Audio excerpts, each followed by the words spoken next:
پاکستان کی مقبول لیڈرشپ کو قتل اور ملک بدر ہونے پر مجبور کون کرتا ہے؟ اور کیا آنے والے حالات پچھلا مداوا کیے بغیر استحکام دے سکیں گے؟ اور کیا الیکشن وقت پر بھی ہوں تو قوم کو یونائٹ کر سکیں گے، قوم کا اعتماد بحال کر سکیں گے؟ اور اگر نہیں کر سکیں گے تو کیوں؟ بات سیدھی سی ہے کہ ایک اچھل کود کرنے والا 72 سالہ لڑکا جب لوگوں کے گھروں کی عزتوں سے کھیلتا، جب تہذیب سے، جب پاکستان کے معاشرے سے، روایات سے کھیلتا، 1997 میں الیکشن کھیلنے لگا تو وہ کرکٹ کی طرح ہر وکٹ کی طرف آنے والے بال پہ امپائر سے آؤٹ کی اپیل کرنے لگا، جس طرح وہ ہر بال جو وکٹ میں آتا تھا اس پر امپائر سے آؤٹ مانگتا تھا، اسی طرح اس نے الیکشن 1997 میں ضمانت ضبط ہونے کے باوجود اگلے دن نیا الیکشن مانگنے کی بات کرنا شروع کی، اور یہ سلسلہ 2002، 2008 اور 2013 تک جاری رہا۔ اس وقت رکا جب امپائر نے باقی ساری ٹیم کو آؤٹ کر کے 2018 میں اس کو باری دی۔ اس کے نتائج بھی آپ دیکھ لیں،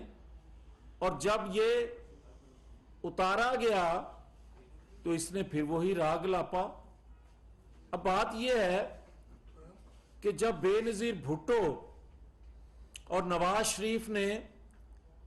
اپنی غلطیوں کا ازالہ کرنے کے لیے اور اس وقت کی اسٹیبلشمنٹ کے ہاتھوں استعمال ہونے کے بعد احساس کیا کہ ریاست، قوم، جمہوریت کمزور ہو رہی ہے روز روز کے لانگ مارچوں سے، تو انہوں نے میثاق جمہوریت کیا۔ جب میثاق جمہوریت انہوں نے کیا تو عمران خان کو ایک تیسری جماعت کے روپ میں لانچ کیا گیا، اور پھر آپ دیکھیں کہ جب نواز شریف اور بے نظیر بھٹو نے پاکستان آنے کا اعلان کیا تو پھر ایک ہی دن بے نظیر بھٹو اور نواز شریف پر قاتلانہ حملہ ہوا۔ بے نظیر بھٹو اس میں شہید ہو گئی اور نواز شریف کو اللہ نے محفوظ رکھا، اور یہ نواز شریف سے سلسلہ جاری رہا، اس پر جیل سمیت دیگر موقعوں پہ قاتلانہ حملے کا اور اس کو راستے سے ہٹانے کا۔ مگر آج بات یہ ہے کہ یہ سلسلہ رک نہیں رہا، لاڈلے اسی طرح لاڈلا ہی نظر آ رہے ہیں۔ اور آج یہ دیکھیں کہ ایک نئی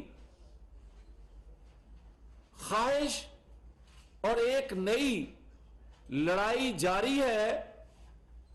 کہ آنے والوں کو کس طرح ناکام کرنا ہے اور کس کو سزاؤں سے بچانا ہے اور کس کی سزائیں قائم رکھنی ہیں۔ اس لڑائی میں، اس خواہش میں اور اس خواہش کی تکمیل میں پاکستان کی صنعت بند ہو رہی ہے، پاکستان کو ڈبویا جا رہا ہے، مگر وہ خواہشات وہ لڑائیاں بدستور جاری ہیں. آپ یہ دیکھیں کہ جب ہم کہتے تھے کہ اداروں میں بیٹھے لوگ کسی کی سہولت کاری کا کام کر رہے ہیں، جب کہا جاتا تھا 1 سال پہلے سے کہ ایک ادارہ پولیٹیکل ہو گیا، تو پاکستان کے اندر آئین قانون کی بالادستی، جمہوریت کے لیے جدوجہد کرنے والے ہر پارٹی کے ورکر نے سکھ کا سانس لیا اور اس کو اپنی کامیابی سمجھا کہ ہمارے دکھوں کا کچھ لوگ شہید ہو گئے ان تحریکوں میں، کچھ زخمی ہو گئے، کسی کو تکلیفیں آئیں، کسی کا مال لٹ گیا، کسی کی جوانی لٹ گئی، مگر لوگوں نے محسوس کر لیا کہ چلیں دیر سے صحیح، اقرار تو اعتراف تو ہوا کہ ہم مداخلت کرتے رہے، ہم آج پولیٹیکل ہو رہے ہیں تو پاکستان ترقی کی جانب بڑھے گا. مگر 7-8 ماہ کے اس عرصے میں بھی، حکومت کے اس عرصے میں بھی، میں نہیں کہہ رہا، صوبائی حکومت کے آج کے اتحادی، آج تک کا وزیر اعلیٰ بھلے عدالتی فیصلوں کے نتیجے میں وہ وزیر اعلیٰ ہے، مگر اس نے کہا کہ مجھے جنرل فیض جو ہیں وہ مجھے اور میرے بیٹے کو نیب کے ذریعے گرفتار کروانا چاہتے تھے، اور اس سے اگلے دن عمران خان نے کہا کہ مجھے جنرل باجوہ ڈبل گیم کرتے نظر آ رہے ہیں. پھر اس کا مطلب ہے گیم تو کوئی ہو رہی تھی نا.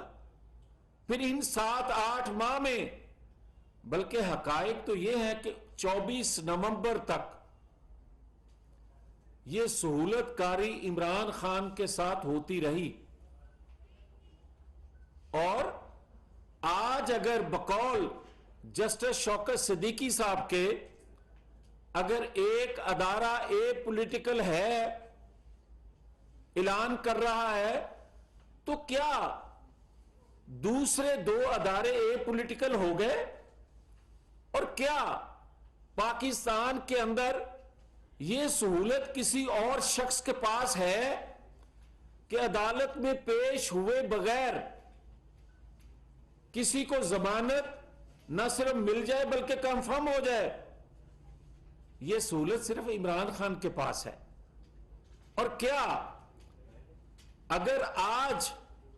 جسٹس ثاقب نثار ہوں یا جنرل باجوہ، جنرل فیض یا دیگر جو سہولت کاری کا رول ادا کرتے رہے، مجھے بتائیں کہ اعتراف کرنے کے باوجود بھی کہ ہم سے غلطیاں ہوئیں، نواز شریف بے گناہ تھا، ہم نے اس کو سزا دی، تو مجھے کوئی بتائے نا کہ آج اگر اکا دکا ناانصافیوں پر ہونے والی سزاؤں پر اکا دکا فیصلہ آ جائے اس بے گناہ کے حق میں، تو کہا جاتا ہے NRO مل گیا. تو مجھے کوئی بتائے نا کہ 2017 کا ترقی کرتا پاکستان، ہر لحاظ سے، معاشی طور پہ، مہنگائی کے حوالے سے، دفاعی لحاظ سے، خارجی لحاظ سے، ہر طرح سے ترقی کرتا پاکستان کس نے ڈبویا اور کس نے اس حال کو پہنچایا؟ ہمارا موازنہ آج اگر کرنا ہے تو 2017 سے کریں. ہمیں ایک ملک کو ڈبو کے، معیشت کو برباد کر کے، ہمیں جو دیا گیا ہمیں آج سے موازنہ کیا جا رہا ہے 8 ماہ پہلے سے. اور بھائی یہ جو برودی سرنگیں آپ لگا کے گئے تھے 8 ماہ پہلے، اس کے نتائج کو بھگت رہی ہے. آج بتایا جائے کہ نواز شریف کا گناہ کیا تھا، اور آج بتایا جائے کہ لاڈلے کو لانے کے لیے ایک بے گناہ نواز شریف کو بلی کیوں چڑھایا گیا۔ آج بتایا جائے کہ اگر آگے بڑھنا ہے تو پھر کہا جاتا ہے کہ الیکشن کرواؤ۔ اور بھائی بات یہ ہے کہ 70-75 سالوں میں الیکشن ہی ہوتے آئے ہیں، کبھی آر ٹی ایس بند کر کے اور کسی لاڈلے کو لانے کے لیے، تو قوم کا اعتماد نہیں رہ گیا۔ قوم کا اعتماد آئے گا، بحال ہوگا تب جب آپ انصاف پر مبنی فیصلے دیں گے۔ وہ کس طرح؟ ہم نہیں کہتے کہ مجھے بلی چڑھایا گیا تو کسی اور کو بھی بلی چڑھایا جائے۔ ہم یہ ڈیمانڈ کرتے ہیں کہ بھائی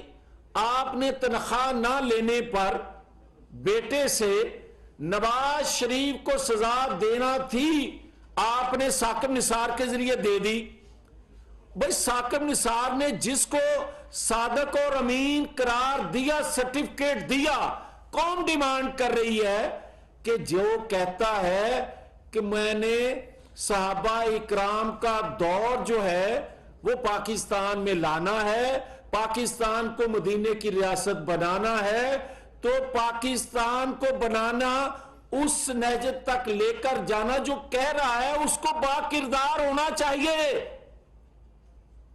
وہ باکردار ہوگا تو اس دور کی بات کرے۔ آج کا کہا جاتا ہے کوئی آڈیو ویڈیو آئے تو کہتے ہیں کہ جناب یہ اس کا ذاتی فعل ہے۔ بھائی ذاتی فعل ہوگا تو پھر کردار کی بات اس لیے لوگ کرتے ہیں، جس طرح امام مسجد جو ہوتا ہے اس کو اپنا کردار معاشرے میں دکھانا پڑتا ہے۔ تو پھر ایک ایسا شخص جس کا کردار میں نہیں کہہ رہا، دنیا کہہ رہی ہے، اور اس کی کردار کشی کرنے کی کسی کو ضرورت نہیں ہے، اس کا کردار دنیا جانتی ہے پاکستان کے علاوہ بھی۔ مگر آج اگر وہ مدینہ کی ریاست کا دھوکہ دے کسی کو، کہ کوئی کہے کہ اسلامی ٹچ بھی دو، وہ کہے کہ مجھے اسلامی اسمبلیوں سے کھیلنا ہے، مجھے اداروں سے کھیلنا ہے، وہ کھیلتے کھیلتے لوگوں کے مذہبی جذبات سے بھی کھیل جائے تو کوئی بات نہ کرے۔ ہاں بات کرتے ہیں، اگر تو یہ آڈیو حکومت وقت نے ریلیز کی ہے تو وہ مجرم ہے، اور اگر حکومت وقت نے ریلیز نہیں کی بلکہ اس کی اپنی آڈیو ویڈیو بھی آتی ہے تو اس کو شک ہے کہ یہ فیک آڈیو ہے، تو یہ مطالبہ حکومت وقت سے کرے یا اداروں سے کرے کہ اس کا فرانزک کراؤ۔ میں کہتا ہوں کہ اگر یہ فیک ہوئی، اس کا آڈٹ کروانے کے بعد، فرانزک کرانے کے بعد، اور اگر ثابت ہو جائے کہ حکومت وقت جو ہے اس میں زیر زبر کی بھی حصے دار ہے تو جوید لطیف اس کیبنٹ کا حصہ نہیں رہے گا۔ مگر آپ کیا کرتے ہو؟ آپ لوگوں کے مذہبی جذبات سے کھیلتے ہو، اخلاقیات کا بیڑا غرق کر دیا۔ اور ایک بات کہوں آج، اور یہ بات میں کسی کیبنٹ کا حصہ ہونے، رکن اسمبلی ہونے کے ناطے نہیں، میں ایک پاکستانی ہونے کے ناطے یہ بات کہہ رہا ہوں کہ اگر پاکستانی قوم کا اعتماد بحال کرنا ہے، اگر ڈبونے والے پاکستان کو ڈبونے والوں کو بے نقاب نہیں کریں گے، اگر 2017 کے کرداروں کو بے نقاب نہیں کریں گے، اگر 2017 میں ترقی کرتے پاکستان کو اس حالت میں پہنچانے والوں کو بے نقاب نہیں کریں گے، اور بے گناہ